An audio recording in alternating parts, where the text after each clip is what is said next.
Hello new real estate agent and welcome to the introduction to the standard sale process. This presentation has been prepared and presented by Group 4, which consists of Johanna, CJ, Anson and Grace.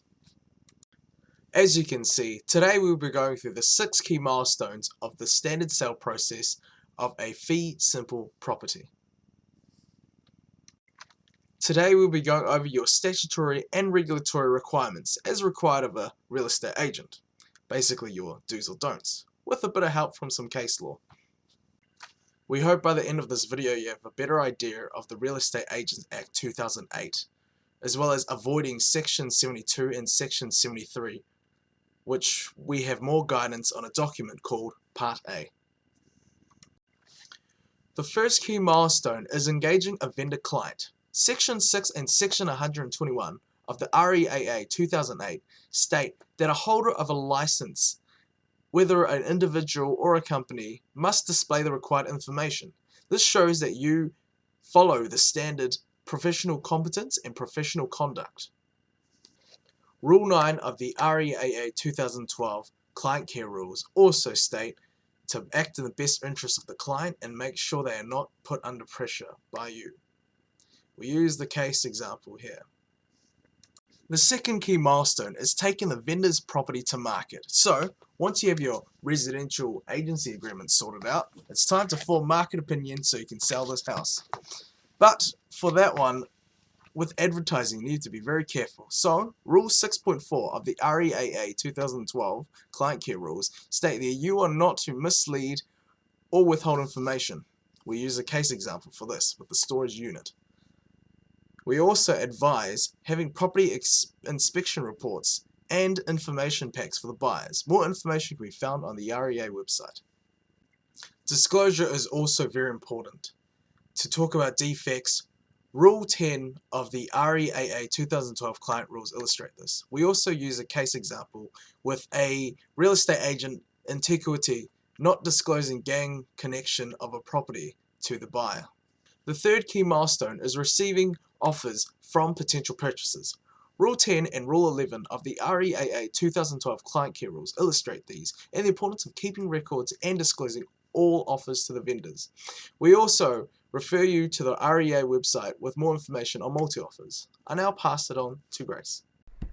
The fourth key milestone is entry into an agreement for sale and purchase with a selected purchaser. The key commercial terms of the transaction are intended to be set out on the front page of the sale and purchase agreement. It is good practice to be as clear as possible when filling in the ADLS bar.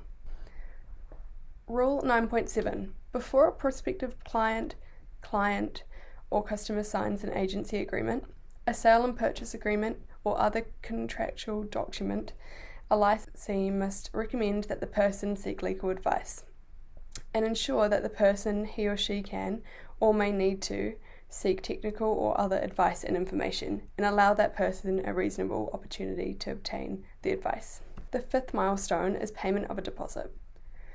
Clause 2.1 says the deposit is payable immediately upon execution of this agreement. However, the parties are free to change this clause. It is common practice to pay the deposit to the real estate agent. Clause 2.5 requires the person who gets paid the deposit to hold it as a stakeholder. The agent must hold the deposit for 10 working days. If the deposit is being paid to the vendor, the agent can deduct the commission from the deposit after the stakeholder and statutory periods have passed. Deposits should be made in the form of cleared funds. Clause 2.2 says that the vendor cannot cancel for non-payment except on 3 working days' notice. The sixth key milestone is settlement of a sale of a property. Settlement should be on a scheduled date. The vendor solicitor needs to confirm the funds have been cleared and the transfer of the title have taken place. Below are relevant sections in Client Care Rules. 6.1. Licensee fiduciary obligations. 6.2. Must act in good faith and act fairly. 6.3.